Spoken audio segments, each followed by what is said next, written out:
गांव की गरीब मेहंदी लगाने वाली बहू। थका मांदा राजीव देर रात घर आता है। जैसे ही वह दीवट से भीतर दस्तक देकर चौकी पर बैठता है, उसकी पत्नी रचना उसकी ओर पानी बढ़ाकर कहती है, क्या बात है जी, आज आपने आने में बड़ी देर कर दी। माँ बाबूजी आपकी बाट जोकर सो गए।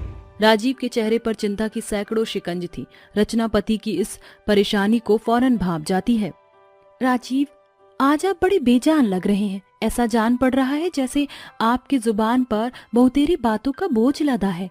मैं आपकी जीवन संगिनी हूँ, मुझसे तो अपने सुख दुख साझा कीजिए। पत्नी के पूछने पर राजीव की आंखों से फुहार फूट पड़ती है।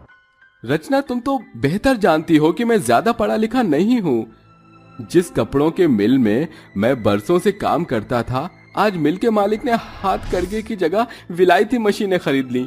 वो मशीन एक साथ सैकड़ों मजदूरों का काम करेगी। इसीलिए मिल के मालिक ने सभी मजदूरों को काम से निकालकर अपना पल्ला झाड़ लिया। अब केवल मिल में मालिक कुछ खास चुनिंदा लोग ही बचे हैं। नौकरी चले जाने के बाद मैं निहत्था हो चुका हूँ। इकलौता बेटा होने के नाते घर की बागडोर मेरे कंधे पर है।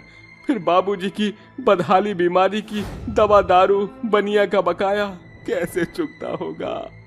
धीरज धरिए, भगवान के घर देर है अंधेर नहीं। ऊपर वाला अपने नेक बंदे भेजकर हम जैसे बेबस लोगों की मदद जरूर करता है।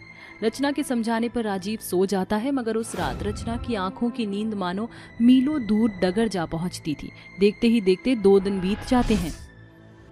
अरे राजीव, क्या बात है बेटा, पिछले 2 दिन से तेरे पाँव बाहर नहीं पड़े। भरी जवानी ने तू फुर्तीबाज होने की बजाय फूहड़ हो गया है। अरे माँ, आपका बेटा बेरोजगार हो चुका है। मेरी नौकरी नहीं रही माँ। ये सुनकर सुमति कहती है, अरे तेरी कमाई से तो घर बार का दाना पानी चल रहा था। तेरी नौकरी छिन जाने के कारण हम छुच्छे हाथ हो गए हैं। अरे इस महीने तीज का त्योहार है। ये सुनकर रचना कहती है, माँ जी फिक्र मत कीजिए, जब तक राजीव जी को दूजा काम नहीं मिलता मैं औरतों की मेहंदी लगाऊंगी। उससे 2-4 पैसे आ जाएंगे। उससे घर का चूल्हा तो जलता रहेगा। अरे बहू बौरा गई है। अरे गांव देहात क्या कहेगा। माँ जी, इसमें हर्ज ही क्या है, आपकी बहू मेहनत के बलबूते कमाएगी। घर की बदतर माली हालत देखकर सुमति रचना की मेहंदी लगाने की बात से रजामंद हो जाती है। मगर मेहंदी का मोल कैसे चुकता करेगी। अरे औरतों के हाथों पर लगाने के लिए मेहंदी तो खरीदेगी। माँ जी, नदी के तट के इर्द गिर्द कई मेहंदी की झाड़ियाँ हैं। जब मुझे प्रकृति से मुफ्त में मेहंदी मिल जाएगी तो उसे मोल देकर क्यों खरीदना। रचना मेहंदी के पत्ते तोड़कर घर आती है और उन पत्तों को सील पर पीसकर मेहंदी के कई कोन बनाकर तीज के 1 दिन पहले बाजार में मेहंदी लगाने पहुँच जाती है। मेहंदी लगवा लो, रचनी मेहंदी आओ। बहनों, सुंदर सुनहरी रचनात्मक रचना की मेहंदी लगवा लो। अचानक एक रईस औरत अपनी बड़ी सी कार से उतरकर रूखे स्वर में पूछती है, अरे ओ मेहंदी वाली, कैसे लगा रही हो मेहंदी। मेम साहब, हर एक मेहंदी पर की जाने वाली मेहनत के हिसाब से अलग दर की दाम है। अगर बेल लगवानी है तो एक हाथ के 50 रुपए, और अगर बारीक मेहंदी लगवानी है तो एक हाथ के सीधे 100 रुपए। तो शुरू हो जाओ, मगर पहले मैं तुम्हारी मेहंदी की कारीगरी का काम देखूंगी, उसके बाद ही दाम दूंगी। वैसे मेहंदी की कीप की क्वालिटी तो एकदम गई गुजरी है। कितनी पुरानी मेहंदी का इस्तेमाल कर रही हो। मेम साहब, ये मेहंदी एकदम ताजा है। इस मेहंदी को मैंने अपने हाथों से पीसा है। ये बोलकर मेहंदी लगाने वाली बहू रचना बड़े चाव के साथ रमैया को मेहंदी लगाती है। कुछ देर बाद, ये लीजिए मेम साहब, आपके दोनों हाथों की मेहंदी पूरी हो गई। रमैया अपने दोनों हाथों की मेहंदी देखकर दंग होकर कहती है, अरे वाह, क्या सुंदर और बारीक बेल बूटे बनाए हैं तुमने। जितना बखान करूं कम है। मेरे हाथों की मेहंदी देखकर तो मेरा दिल बाग बाग हो गया। ये लो तुम्हारी मेहंदी की लगाई का मेहनताना। रईस रमैया उस बेबस बहू की मेहंदी माँ सुनहरा बखान करके उसे उसकी मेहंदी के लिए बढ़ चढ़कर मेहनताना देती है। रमैया के चले जाने के बाद कई और औरतें वहाँ आकर मेहंदी लगवाती हैं। सूरज की लालिमा ढल चुकी है, अंधेरा भी घिरने को है, अब मुझे घर चलना चाहिए। रचना मेहंदी लगाकर कमाए पैसे को लेकर घर की ओर अग्रसर होती है। वह बनिया की दुकान से राशन पानी लिए घर आती है। माफ करना माँ जी, जरा सी देर हो गई। ये लीजिए माँ जी, मेरे पहले दिन की लगाई मेहंदी की कमाई। रहने दे, ज्यादा जता मत कि हम तेरे टुकड़ों पर पल रहे हैं। एक बात कान खोलकर सुन ले, बहुएं कभी बेटे की बराबरी नहीं कर सकती। माँ जी, बहू होने के नाते मैं तो बस घर के बोझ को कम करने की कोशिश कर रही हूँ। ज्यादा बड़बोली बहू मत बन, जल्दी से खाना बना। सारा दिन औरतों के हाथों पर मेहंदी लगाकर बेचारी बहू के हाथ जवाब दे रहे थे। ऐसे में सास का सताव भी सहन करना था और ससुराल की बागडोर भी संभालना था। रचना निश दिन बाजार जाकर एक बोरी पर बैठकर मेहंदी लगाती है और कमाए पैसे से परिवार का पेट पालती। रचना की मेहंदी की सुंदरता बेहद सुर्खियां बटोर रही थी। समय गुजरता गया। कुछ दिनों के बाद करवा चौथ का त्योहार आता है। तभी गाँव की औरतें किवाड़ खटखटाती हैं। अरे कैसन बात सुमति मौसी, बस काट रहे हैं दुखड़ा, मगर तुझे मेरे घर से क्या काम पड़ गया? मौसी हमके तो से नहीं बल्कि तोहरी बहुरिया से भेंट करे कबा। अरे रंजन भाभी, अब बहुते बरस जियोगी सुमति मौसी की बहुरिया। उक्का है ना, कल करवा चौथ है। अब भोर परिहार का तो मेहंदी नहीं लगाईबू, ता यही से हम अपन पलटन के संग तुम्हारे घर में पधार गए। बहुत भला किया। एक काम करिए, आप सभी बैठ जाइए। एकाएक सभी औरतें मेहंदी लगवाने की होड़ में बारी बारी से अपने हाथ रचना की ओर बढ़ाती हैं। अरे सुमति मौसी बहुरिया, हमारी दोनों हथेलियों पर दूल्हा दुल्हन वाला मेहंदी लगाई दियो। भाभी आप जानती हैं ब्राइडल दूल्हा दुल्हन की मेहंदी बारीक होती है, ज्यादा दाम लगेगा। अरे दाम की परवाह नहीं करो, बबुनी मेहंदी लगाओ। रचना बिना रुके हुए औरतों की टोली में मेहंदी लगाने लगती है। कुछ समय बाद सभी की मेहंदी पूरी हो जाती है। तभी रुनझुन रचना की मेहंदी का बखान की बौछार करती है। कितना की नीक मेहंदी लगावत हो रचना, इतनी सुंदर बेल बूटे बनावत हो कि मन ललचा जाता है। ये दूल्हा दुल्हन वाली मेहंदी एकदम ऐसन बुझाता है मानो मेहंदी सजीव हुई गई है। रुनझुन के साथ साथ बाकी औरतें भी सुमति की बहू की लगाई मेहंदी का बहुतायत बखान करती हैं। रचना अगले महीना माँ हमरी ननदिया के बियाह बा, उकी मेहंदी खातिर हम तोहके अबही से ही बुक करत जात है। ई लो तुम्हारी मेहंदी का मेहनताना। उनके जाते ही रचना वह पैसे अपनी सास को देती है। ये लीजिए माँ जी, मेरी मेहंदी का मेहनताना। समझ नहीं आ रहा बहू, बाहर मनाऊं या फिर रो और बिलखूं। बहू मैंने तेरी कला की कदर नहीं की, मगर आज जब मेरी बहू की तारीफ हुई तो मैं ये देख सकी कि सुकड़े सफर पर तू मेरे बिना बढ़ रही है। जाने कब से अकेले ही परेशानियों के बीच पीस रही है। माँ जी, जीवन का मोल एक मेहंदी की पत्ती से ज्यादा कौन जानेगा, जो खुद पिसकर दूसरे के हाथों में अपना रंग छोड़ जाती है। बहू अब तो अपनी मेहंदी लगाने के काम को बेझिझक कर। मेहंदी लगाने वाली बेबस बहू को सास का साथ मिल जाने पर उसे बहुतायत हियाव होता है। अब बेबस बहू बेखौफ होकर मेहंदी लगाती है। आज आसपास के प्रत्येक गांव में भी उसकी मेहंदी को पहचान मिल जाती है। अब उस बहू की मेहंदी किसी बात की मोहताज नहीं। सच है साथियों, समय रहते अपनों की कला की कद्र कीजिए, क्योंकि हर इंसान के भाग्य में कलम की कमाई नहीं लिखी होती। कोई गा कर तो कोई नाच कर कमाता है। गंगानगर के छोटे से गांव में एक गरीब नैना नाम की लड़की अपनी सास सुमित्रा और अपने ससुर उमेश के साथ रहा करती थी। नैना का पति विदेश में रहा करता था और एक दिन उसने नैना को धोखा देकर विदेश की गोरी से शादी कर ली, जिसके बाद उसने नैना को छोड़ दिया। लेकिन नैना ने अपने पति राहुल के माता पिता को नहीं छोड़ा और उनके साथ रहने लगी। एक दिन नैना अपनी सास सुमित्रा और अपने ससुर उमेश से कहती है, माँ जी, मेरा इस दुनिया में आप दोनों के अलावा और कोई नहीं है।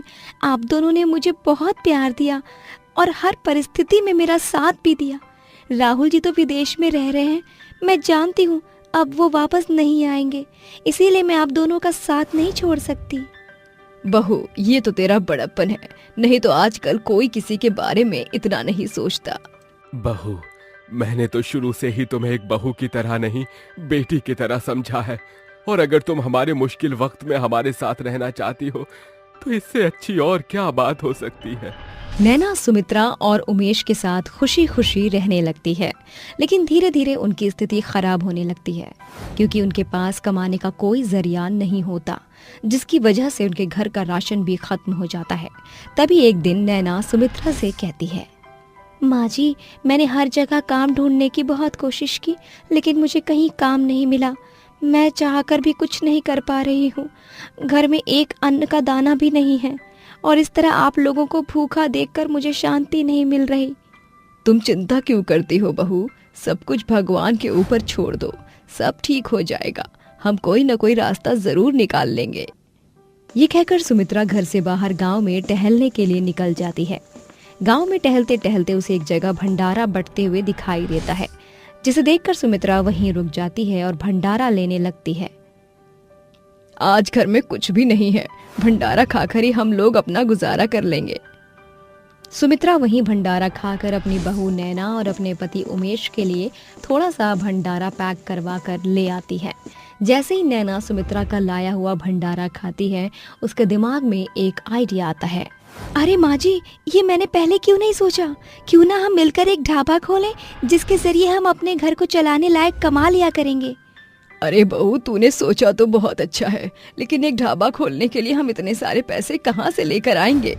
अरे माँ जी, हमारे गांव में मुखिया जी है ना, वो गांव में सभी लोगों को उधार पैसा दे देते हैं। हम भी उनसे कुछ पैसे उधार ले लेंगे और जब हमारे पास पैसे आ जाएंगे तो हम उन्हें पैसा वापस कर देंगे। अच्छा बहू, ये सब तो ठीक है, लेकिन मुखिया के बारे में मैंने कुछ ज्यादा नहीं सुना है, कहीं हमें बाद में कोई दिक्कत ना हो जाए। आप चिंता क्यों करती हो माँ जी? जैसे ही पैसा आएगा तो हम सबसे पहले मुखिया को पैसा दे देंगे। अगले ही दिन दोनों सास बहू मुखिया के घर जाती हैं और उसे ढाबा खोलने के बारे में सब कुछ बताती हैं, जिसे सुनकर मुखिया कहता है, चलो ठीक है, मैं तुम्हें पैसे उधार दे दूंगा, लेकिन तुम्हें एक एग्रीमेंट साइन करना होगा कि तुम मुझे समय पर पैसा लौटा दोगी। सुमित्रा और नैना दोनों ही अनपढ़ थीं। वो दोनों ही एग्रीमेंट के बारे में कुछ नहीं जानती थीं। बिना सोचे समझे ही उन्होंने अपने अंगूठे एग्रीमेंट के ऊपर लगा दिए, जिसके बाद मुखिया ने उन्हें पैसा भी दे दिया। देखते ही देखते सुमित्रा और नैना ने अपना एक खुद का ढाबा खोल लिया। ढाबा खोलने के बाद उनका ढाबा अच्छा खासा चलने लगा, जिससे उन दोनों की अच्छी खासी कमाई होने लगी। एक दिन ढाबे पर बहुत ज्यादा भीड़ हो जाती है, जिसे उमेश दूर खड़ा देखता रहता है। तभी उमेश सुमित्रा और नैना के पास आता है और उनसे कहता है, तुम दोनों बहुत मेहनत कर रही हो, तुम्हारी मेहनत सफल हो रही है। लाओ, मैं भी तुम्हारी मदद करवा देता हूँ। काफी लोग इंतजार कर रहे हैं। तुम दोनों जल्दी जल्दी ऑर्डर तैयार करती रहो और मैं उन्हें लोगों तक पहुँचा देता हूँ। उमेश एक एक करके सभी को उनके ऑर्डर देने लगता है, जिसके बाद सभी लोग नैना और सुमित्रा के ढाबे की तारीफ करने लगते हैं। अरे वाह, मैंने खाना तो बहुत जगह खाया, लेकिन इस ढाबे का खाना तो बहुत ही स्वादिष्ट है। तुम्हें क्या लगता है कार्तिक? तुम बिल्कुल सही कहती हो, अब से हम यहाँ हमेशा आते रहेंगे। काजल और कार्तिक पेमेंट के साथ नैना और सुमित्रा को शुक्रिया कहने लगते हैं। आप लोगों का ढाबा बहुत ही अच्छा है और यहाँ का खाना तो और भी लाजवाब। अगली बार हम दोनों दोबारा आएंगे। क्या आप घर पर भी डिलीवरी करते हो? घर पर डिलीवरी के बारे में कुछ सोचा नहीं है, लेकिन ये लो, ये मेरा नंबर है। कभी कुछ चाहिए हो तो मुझे बता देना, हो सकेगा तो मैं आपको घर पर डिलीवर करवा दूंगी। नैना अपना नंबर काजल और कार्तिक को दे देती है, जिसके बाद वो दोनों वहाँ से चले जाते हैं।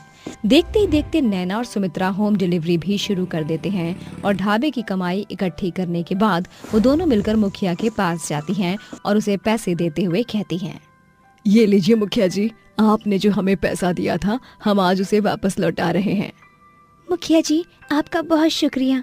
आपकी वजह से आज हमने मिलकर एक बहुत अच्छा ढाबा खोला है। कभी आना, हम आपको अपने ढाबे का खाना खिलाएंगे। पहले तो मुखिया पैसे ले लेता है और उसके बाद कहता है, क्या कहा तुमने? तुम्हारा ढाबा? अरे कौन सी दुनिया में जी रही हो?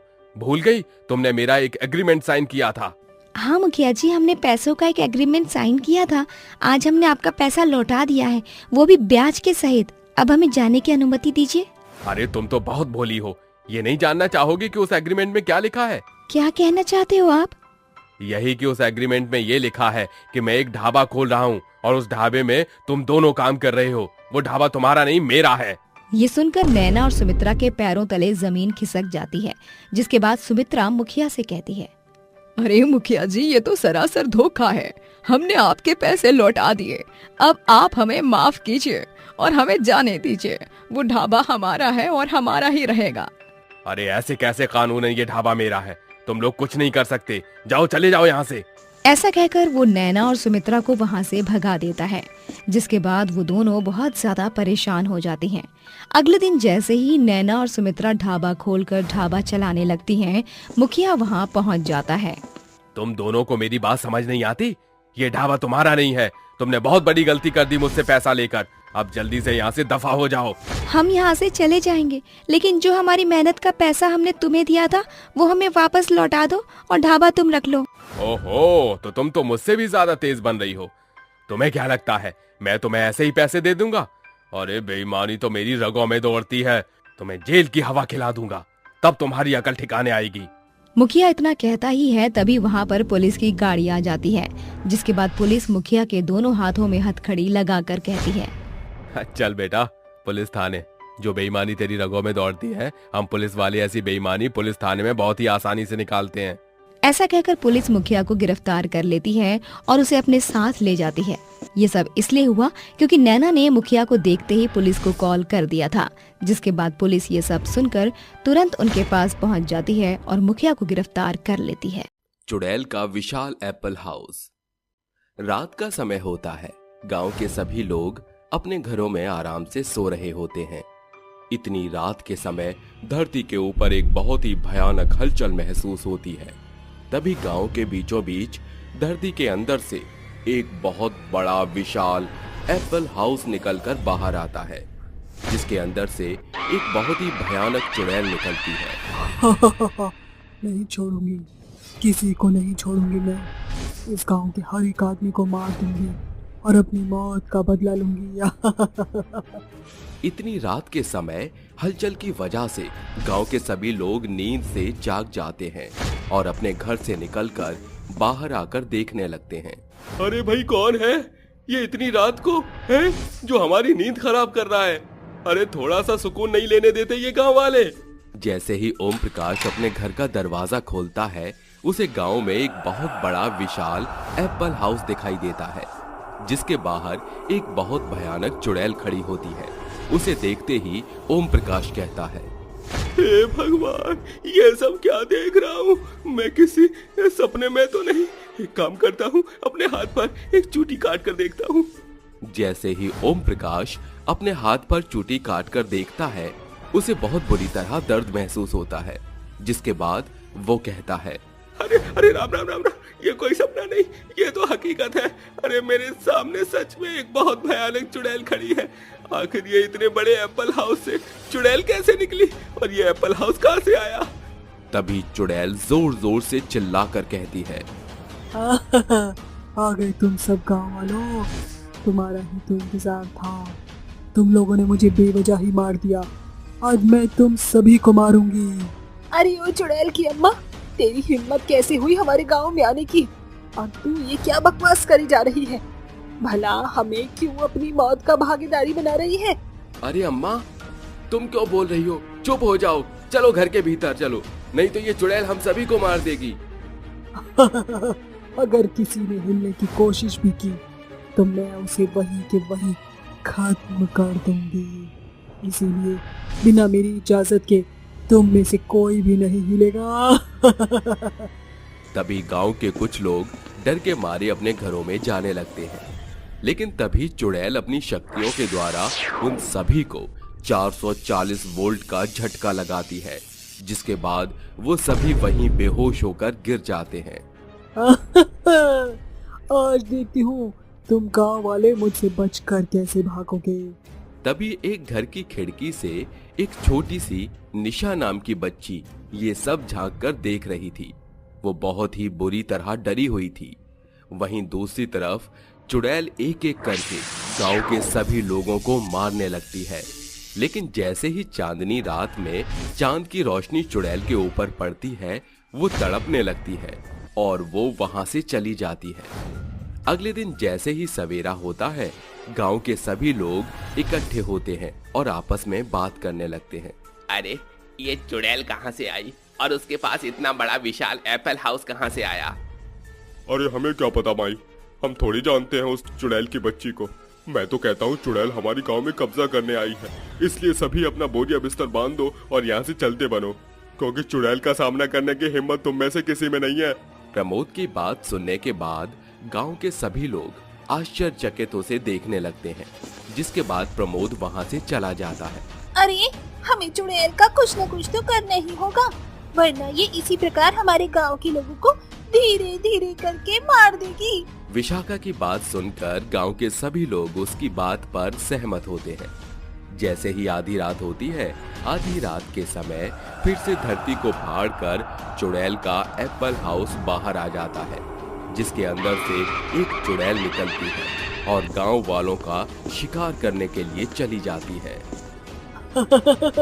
लगता है गांव के सभी लोग मुझसे डर कर छुप गए हैं। इसमें तो मुझे और भी ज्यादा मजा आएगा। मुझे आज गांव के सभी लोगों के साथ छुपन छुपाई खेलने का मजा आएगा। चुड़ैल गांव के हर एक आदमी को ढूंढने की कोशिश करती है, लेकिन गांव का हर एक आदमी रंजीत के घर में छुपा होता है। अरे देखिए, ये चुड़ैल सभी भी बाहर घूम रही है, इसलिए मैं लाइट बंद कर रहा हूँ। अगर चुड़ैल इधर आएगी तो उसे कुछ पता नहीं चलेगा। रंजीत की बात मानकर वो सभी लाइट बंद कर देते हैं, जिसके थोड़ी ही देर बाद उस घर के आगे से चुड़ैल गुजरती है। तभी चुड़ैल को इंसान की खुशबू आने लगती है। लगता है यहाँ पर कोई ना कोई जरूर है। मुझे इंसान की खुशबू आ रही है। अब जब तक मैं इंसान का खून न पी लूं, मुझे बिल्कुल भी मजा नहीं आएगा। चुड़ैल एक एक करके पहले ही कई लोगों को मार चुकी होती है। वहीं दूसरी तरफ जब तक वो गांव के हर एक आदमी को नहीं मार देती, वो वहां से मुक्त नहीं होने वाली थी। इसी घर में छुपे हुए हैं सारे के सारे। यहीं से मुझे इंसान की खुशबू आ रही है। अभी बताती हूँ इन्हें। जैसे ही चुड़ैल अपनी शक्तियों से दरवाजा तोड़ती है, गांव के सभी लोग उसे दिखाई पड़ जाते हैं, जिसके बाद वो गांव वालों से कहती है, अभी के अभी इस घर से बाहर निकलो, नहीं तो तुम्हारा वो हाल करूंगी जो तुमने कभी सपने में भी नहीं सोचा होगा। चुड़ैल की धमकी से सभी गांव के लोग उस जगह से बाहर आ जाते हैं, जिसके बाद चुड़ैल उन सभी को एक एक करके मारना शुरू कर देती है। कोई नहीं बचेगा। तभी वहां पर तांत्रिक बाबा पहुंच जाते हैं। रुक जा चुड़ैल, मेरे होते हुए तो इन गांव वालों को कोई नुकसान नहीं पहुंचा सकती। गांव के सभी लोग जब तांत्रिक बाबा को देखते हैं तो वो अचंभित रह जाते हैं। तांत्रिक बाबा को वही मासूम बच्ची लेकर आई थी जो घर में छुपकर बैठी थी।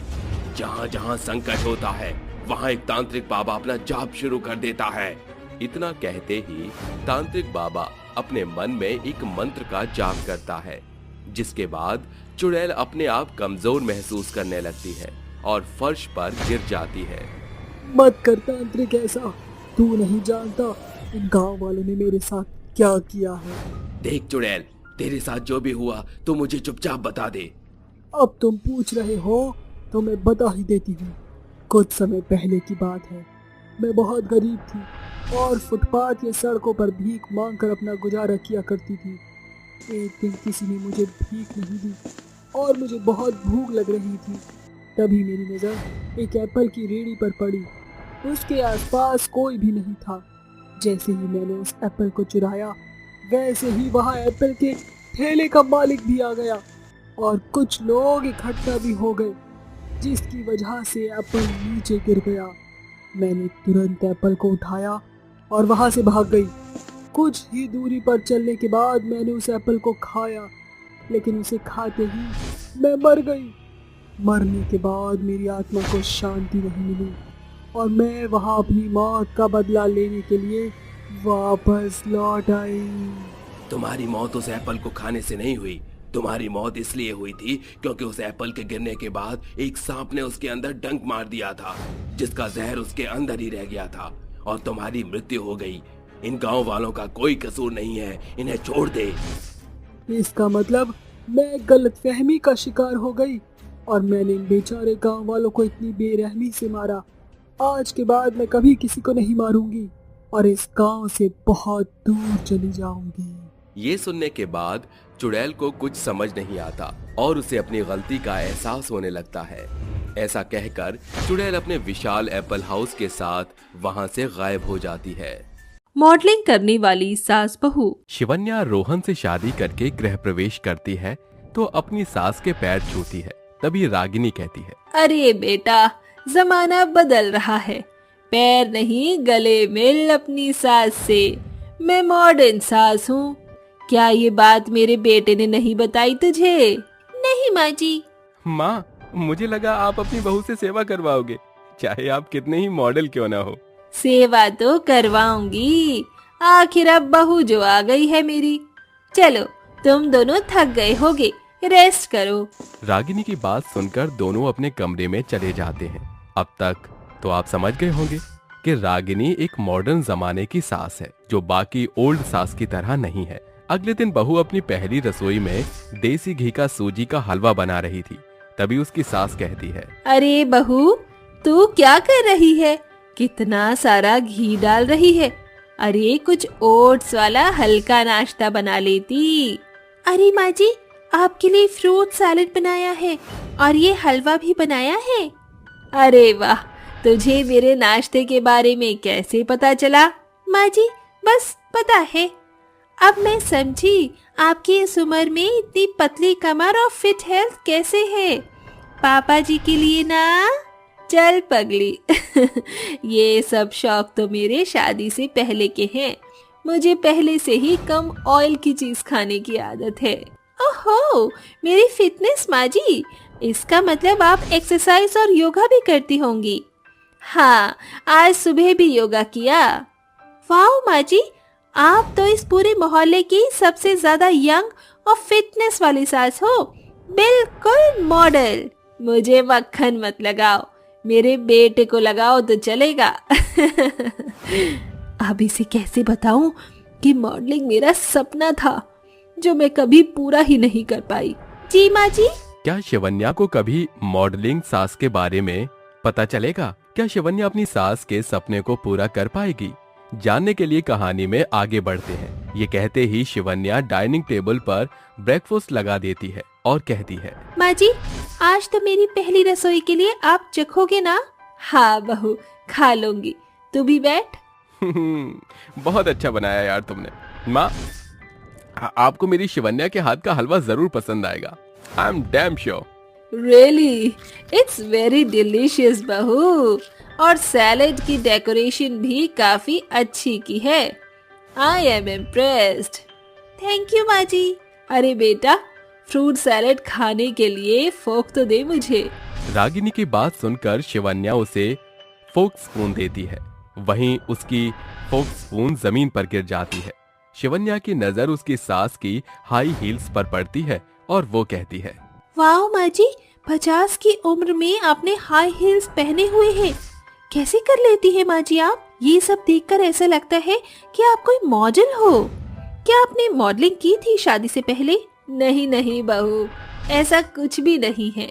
अच्छा, आप दोनों सास बहू बातें करो, मैं चलता हूँ। तभी रोहन चला जाता है और अपनी सास के चलने के ढंग से भी शिवन्या मन में सोचती है, माँ जी के चलने का तरीका भी ऐसा है जैसे कैटवॉक कर रही हो न हो माँ जी को देखकर ऐसा लगता है वो कोई मॉडल रह चुकी हो। वक्त बीतता है। कुछ ही दिनों में शिवन्या घर की सारी जिम्मेदारी अच्छे से संभाल लेती है।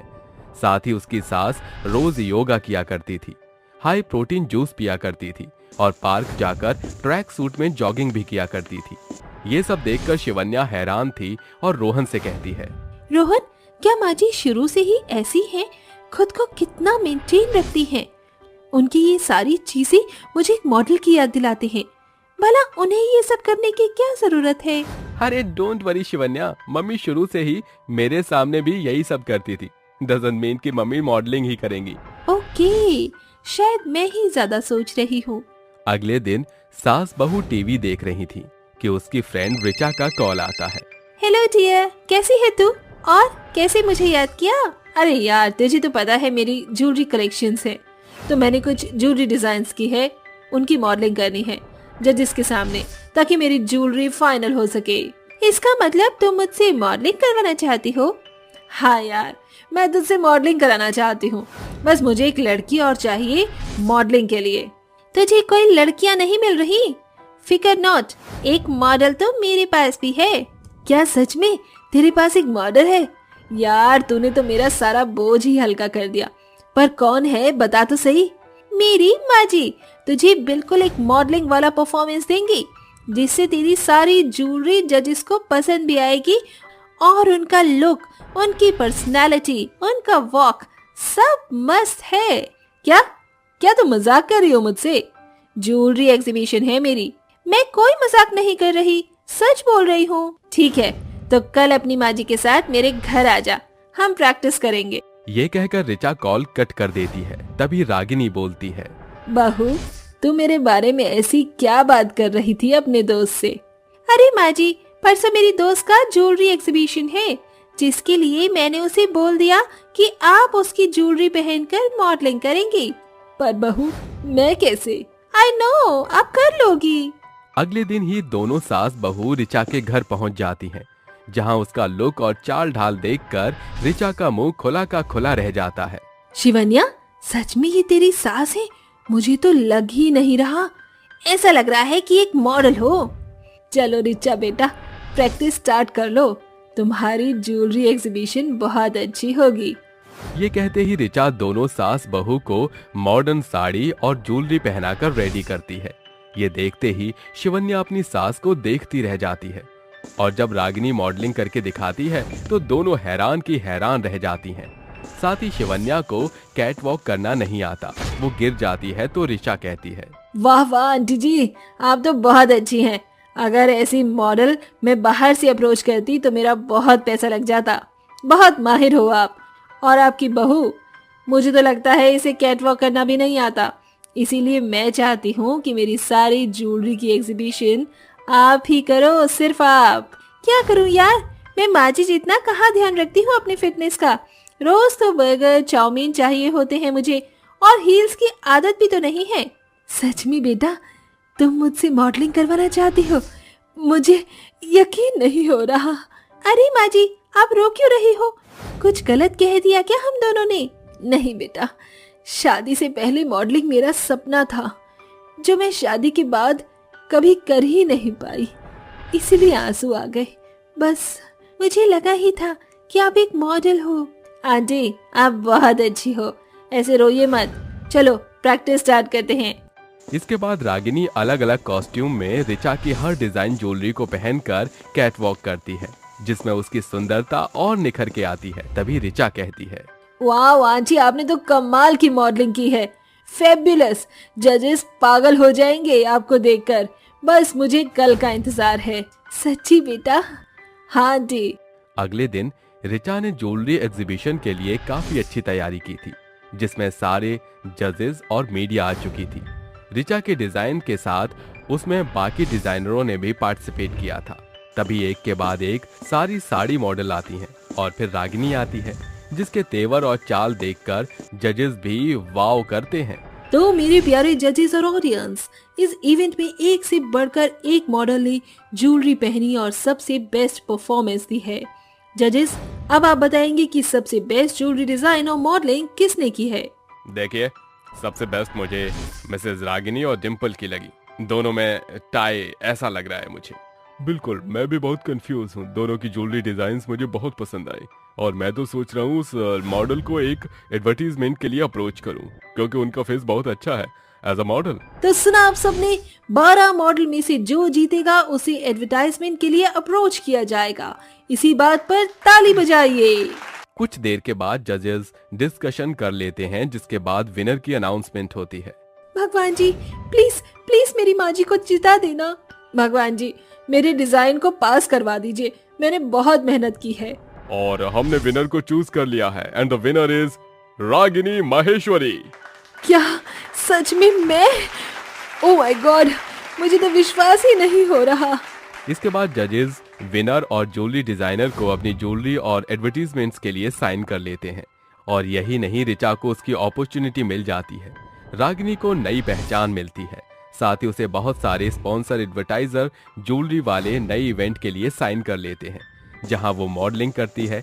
इसी के साथ रागिनी का सपना भी पूरा हो जाता है, और वो एक मॉडल के नाम से जानी जाती। एक सास की 5 घमंडी बहू। सज्जनपुर गांव में रहने वाली शांति देवी के 5 बेटे थे। पूरा गांव शांति देवी के स्वभाव की बड़ाई किया करता था। शिवलिंग के सामने खड़ी शांति हाथ जोड़कर कहती है, हे शिव शंभू, ये आपका दिया सौभाग्य है जो आपने मुझे 5 सपूतों का सुख दिया है। मगर अब मेरे 5 सपूत सयाने हो गए हैं, उनकी शादी के लिए अच्छे घराने की लड़कियां मुहैया कराओ गौरीपति। प्रार्थना अर्चना के पश्चात शांति घर चली आती है। वो शांति और उसके बेटों का भला आचरण ही था कि उसके घर बिन बोले सैकड़ों लड़कियों का रिश्ता आ रहा था। एक सुबह, माँ, आपने इतने सुबह सवेरे हम 5 भाइयों को तैयार होने को क्यों कहा? रौनक के प्रश्न पूछने पर शांति उन पांचों से तस्वीरें साझा करती हुई कहती है, मैंने इन पांचों को अपने पांचों पांडवों के लिए पसंद किया है। मगर हमारी शादी की इतनी भी क्या जल्दी है माँ? अरे पूरे 25 बरस का पड़ाव पार कर चुके हो पांचों, अब क्या बढ़ते बुढ़ाओं में ब्याह करोगे? बेटा समय से जोड़ी बंधन बंध जाए वही बेहतर है। पहली ही नजर में शांति को पांचों लड़कियां भा जाती हैं। महीने भर के भीतर ही शांति उन पांचों को अपनी बहू बनाकर घर ले आती है। बहुओं, अपने दाहिने पांव से इन कलश को अंदर गिराकर गृह प्रवेश करो। 5 बहुएं बिना कुछ कहे सुने अपने कमरे की ओर चल देती हैं। ये मंजर देख शांति को थोड़ा तो अटपटा लगता है, पर फिर वो कुछ ऐसा कहकर अपने मन को तसल्ली देती है। शायद शादी ब्याह के भागा दौड़ी में बेचारी मेरी पांचों बहुएं थक गई हैं। इसी सोच के साथ शांति सोने चली जाती है। अगली सुबह देर दोपहर उसकी आंख खुलती है। थोड़ी ही देर में शांति नीचे आकर कहती है, इतना सन्नाटा क्यों है? रसोई घर भी एकदम उदास पड़ा है। आखिर ये पांचों बहुएं कहाँ हैं? गुड मॉर्निंग सासू माँ, जरा जल्दी से मेरे लिए लिप्टन ग्रीन टी बना दीजिए। वो क्या है, कल शादी में ऑयली खाना खा लिया था। और मेरे लिए कड़क सी चाय बना दीजिए। मेरे लिए लेमन वाटर, मेरे लिए ऑरेंज जूस। अरे तू क्यों पीछे है परिणीति बहू, तू भी अपनी फरमाइश बता दे। ब्लैक कॉफी विदाउट शुगर सासू माँ। बुद्धि भ्रष्ट हो गई है तुम पांचों की। अरे बहू के रहते सास बावर्ची खाने में शोभती है। सासू माँ, हम इस घर की बहू हैं, बावर्ची नहीं। अब बिना डीले किए हमारी फरमाइश को पूरा कीजिए। और अगर मैं ऐसा ना करूं तो भूलिए मत सासू माँ, आपके पांचों पांडव हमारे पति हैं। उन्हें पल्लू में बांधकर अपने घर ले जाकर घर जमाई बनाकर रखेंगी हम। ये बात सुनकर शांति स्तब्ध रह जाती है और चुप्पी साधकर पांचों की फरमाइश को पूरा करती है। बहू, आज तुम पांचों की मुंह दिखाई की रस्म है, सांझ को तैयार हो जाना। ये सुनकर 5 बहुएं शहरी स्वर में शांति पर ताने कसती हुई कहती हैं, किसने कहा था आपको ये स्यापा क्रिएट करने को सासू माँ? बहू, शहर के लिए स्यापा हो सकता है, मगर गांव देहात में मुंह दिखाई का प्रचलन सालों से है। अगर मुंह दिखाई नहीं हुई तो बहुतेरी बातें बनेंगी। मैं नहीं चाहती कोई भी जन मेरी बहू को लेकर बुरी बातें बनाए। ठीक है, मगर हमारी एक शर्त है। कहो। इस घर का बर्तन कटके से लेकर कोने कोने की सफाई और रसोई घर की सारी जिम्मेदारी आप संभालेंगी। मुझे मंजूर है। सांझ होने के साथ पांचों बहुओं के मुंह दिखाई का जश्न शुरू होता है। पांचों आकर सोफे पर पसर जाती हैं और कुंती कहती है, इससे पहले कि मुंह दिखाई शुरू हो, तुम पांचों बहुएं अपना घूंघट उठाओ। क्या हुआ बहू, तुम पांचों ऐसे अचानक उठ क्यों गई? बस बहुत हुआ, जाने कैसे बेहुदा भद्दा रस्म है। ये पिछले 15 मिनट से हम पांचों को नमूना बनाकर रख दिया है। अरे मुंह दिखाई के नाम पर मौत देना कहते हैं इसे। इस रस्म के गज भर का घूंघट, ऊपर से इन छपरी औरतों की बकैती। उनकी बातें सुनकर सभी औरतें एक दूसरे की शक्ल देखने लगती हैं कि कुंती कहती है, अरे ये कैसी घमंडी बेढंगी बेशरम बहू ब्याह लाई है शांति, जिनकी आंखों में न लाज है न शर्म हया। हे यू ओल्ड लेडी, हाँ तुझसे बात कर रही हूँ। तू होती कौन है हम पर हुक्म जताने वाली? अरे दफा हो तुम सबकी सब। अरे चलो बहनों, इन पांचों की घमंड से चढ़ी आंखें देखने से भला अपने घर जाना है। औरतों की मंडली के जाते ही पांचों बहुएं घमंडी स्वर में अपनी सास से कहती हैं, ये जितना भी ताम झाम आपने फैलाया है ना सासू माँ, इसे जल्दी से साफ करके रात का खाना तैयार कीजिए। ध्यान रहे सासू माँ, काम में जरा सी भी कमी रही तो ये बबली बड़ी बदमाश है, इसकी बोली गोली बरसाती है। पांचों बहुएं आराम से सोफे पर पसर कर टीवी देखती हैं और शांति सारा घर समेटने लगती है। तभी शनाया कहती है, बिना पॉपकॉर्न के टीवी देखने में जरा भी मजा नहीं आ रहा है। अरे इसमें इतना सोचने की क्या बात है? सासू माँ जरा यहाँ आना। बहू तूने बुलाया? हम पांचों का पॉपकॉर्न खाने का बड़ा मन है, जल्दी से अगले 5 मिनट में पॉपकॉर्न रेडी करके ले आइए। शांति ने अभी एक काम समाप्त ही किया था कि दूजा काम मिल गया। हांफते हुए वो पॉपकॉर्न रेडी करके उन्हें परोसती है। ऐसे ही दिन गुजरते जा रहे थे। बहुओं की जी हुजूरी में शांति को सांस लेने तक का समय नहीं मिल रहा था। दिन सप्ताह और सप्ताह महीने के मांझे में बदल जाता है। एक सांझ पांचों बहुएं आपस में खुसर फुसर करती हुई कहती हैं, बस बहुत हो गया, ये सासू माँ हमारे गले का फांस बनती जा रही हैं। अब हम पांचों को मिलकर इनका कुछ बंदोबस्त करना पड़ेगा। सासू माँ जरा यहाँ तो आना। हाँ बहू कहो। बुरा मत मानना माँ जी, पुख्ता तौर से देख पा रही हूँ कि आप किस कदर काम काज में काम चोरी करती हैं। कभी आधी अधूरी सफाई करती हैं, तो कभी कच्चा पक्का खाना पकाकर जिम्मेदारी पूरी करती हैं। हमारी मानिए तो अब इस प्रॉपर्टी को अपनी पांचों बहुओं के नाम कर दीजिए, फिर देखिए आपकी बहू इस घर को प्रॉपर्ली मेंटेन करके रखेंगी। अगर आप ऐसा नहीं करते हैं तो आप तो जानते ही हम पांचों को अपने पति को पल्लू में बांधकर उन्हें अपने संग ले जाते जरा भी देर नहीं लगेगी। नहीं बहू, इसकी कोई जरूरत नहीं पड़ेगी।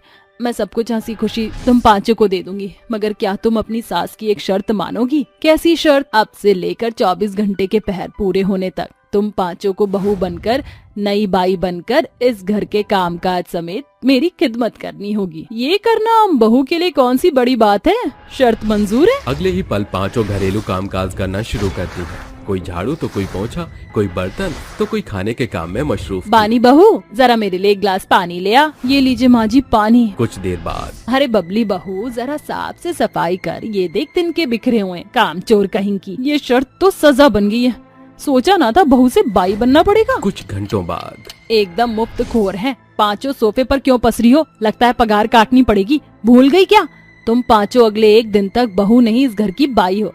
चलो रात के खाने की तैयारी करो। ये सुनकर पांचों घमंडी बहुएं कुमलाए स्वर से कहती हैं, माँ जी, खाने में क्या बनेगा? ये रही लिस्ट, जरा भी डीले मत करना। रसोई घर में जाते ही पांचों पसीने में सराबोर होकर बाहर आकर एक साथ एक स्वर में कहती हैं, सासू माँ, ये हमसे ना होगा। क्यों बहू? तुम पांचों ही तो कह रही थी घर संभालना कौन सा पहाड़ तोड़ने जैसा है। सासू माँ, हम पांचों समझ गई हैं कि घर चलाना देश चलाने जैसा है। हमारा घमंड चूर चूर हो गया। बहू, मैं चाहती तो शुरुआती दिन में तुम पांचों पर सास का शासन जता सकती थी, मगर मैंने ऐसा नहीं किया क्योंकि मुझे रिश्ते की कदर है। माँ जी, हम पांचों को माफ कर दो। अब हम बेहतर बहू बनकर अपनी सास के सपने साकार करना चाहती हैं। हाँ सासू माँ, बहू से बाई बनने के सफर ने हमको सबक सिखा दिया। कुछ इस तरह शांति की 5 बहुओं का घमंड चूर चूर हो जाता है। साथियों, कभी कभी रिश्तों की अहमियत का एहसास कराने के लिए जैसे को तैसा करना ही पड़ता है, जैसे कि शांति देवी ने किया।